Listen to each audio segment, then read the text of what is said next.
Bleeding Kansas or Burning Kansas or Bloody Kansas is considered by many to be the preamble to the Civil War.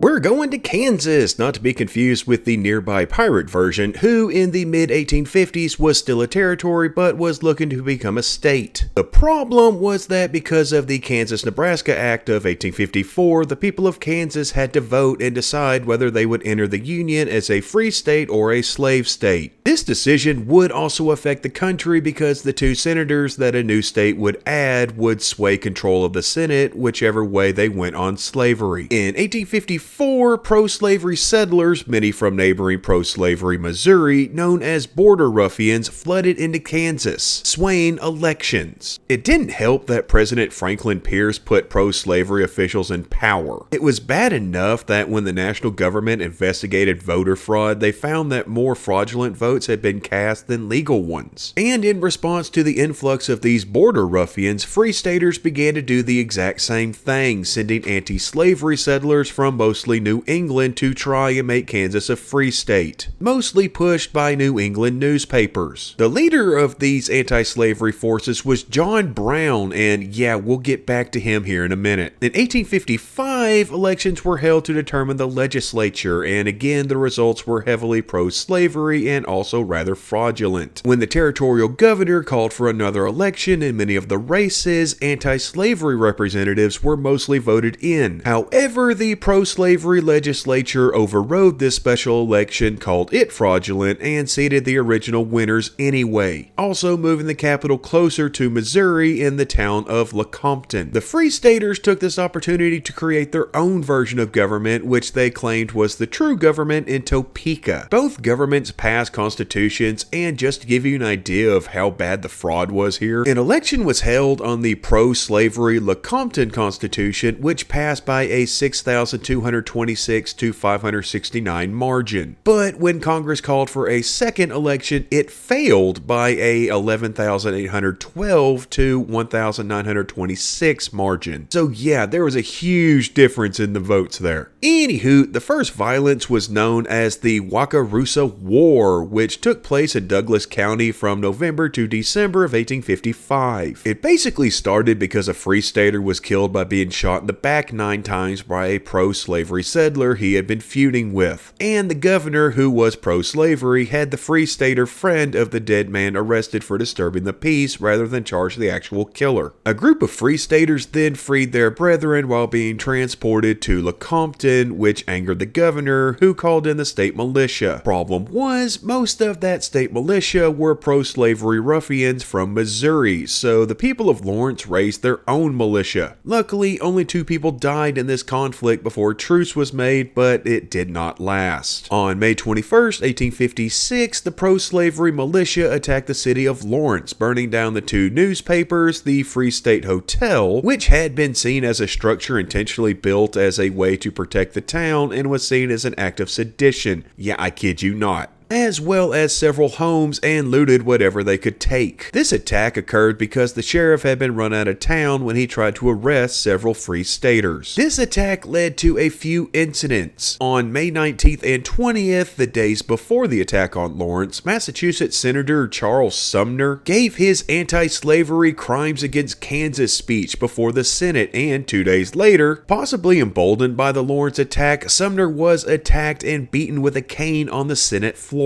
This led to more attention being put on Kansas. Also, after the Lawrence sacking, John Brown decided to ramp things up. So we mentioned John Brown earlier, and yeah, we're coming back to him. He was a staunch abolitionist that believed that violence was necessary to rid the country of slavery. And on May 24th, he led a group that included several of his sons that called out 5 men from their homes in the night, and then they hacked them to death with broadswords. In August, the 2 sides finally met in battle, as in the Battle of Osawatomie, where a Missouri pro-slavery militia of as many as 400 men men under John Reed attempted and succeeded to loot and burn the Free State town of Osawatomie. John Brown led the best defense he possibly could, but after 5 deaths, the Free Staters withdrew and the militia took the town. After this, there was another uneasy truce that was broken here and there with small acts of violence, but nothing major. That is until May 19th, 1858, when a group of about 30 men led by Charles Hamilton crossed into the Kansas Territory from Missouri. They captured 11 Free Staters, none of whom were armed and none of whom had participated in the ongoing violence. These prisoners were then led into a defile where Hamilton ordered his men to shoot them. He even fired the first bullet himself. 5 men were killed and 5 severely wounded, with only one of the Free Staters escaping injury. This incident became known as the Marais des Cygnes Massacre and was the last major event of Bleeding Kansas, though killings did occur here and there. Overall, throughout the conflict, it's believed that 56 people were killed, though some claim it's actually closer to 200. And old John Brown, well, he became a well-known figure from his night of sword whacking and the brave failed defense of Osawatomie. He also chased off a group of U.S. Marshals that were looking to collect a bounty put on him while he was helping escaped slaves get to Iowa. In October 1859, he led a raid on a federal armory in Harper's Ferry, Virginia, with the intention of causing a slave uprising. But this failed and he ended up being captured, found guilty of treason, and hanged, becoming the first man executed for treason in American history. In 1861, Abraham Lincoln was elected president. 7 states left the Union, and with those senators gone, the Senate took the opportunity to bring Kansas into the Union as a free state. Bleeding Kansas sort of faded into everyone's memory since they now had a full-blown civil war on their hands. So overall, Bleeding Kansas lasted over a decent chunk of time, but it didn't kill a decent chunk of people. It was a very difficult conflict, and it was absolutely the preamble of what was to come. And this is just a quick overview. I did leave out some stuff. There was a whole fight over a cannon, but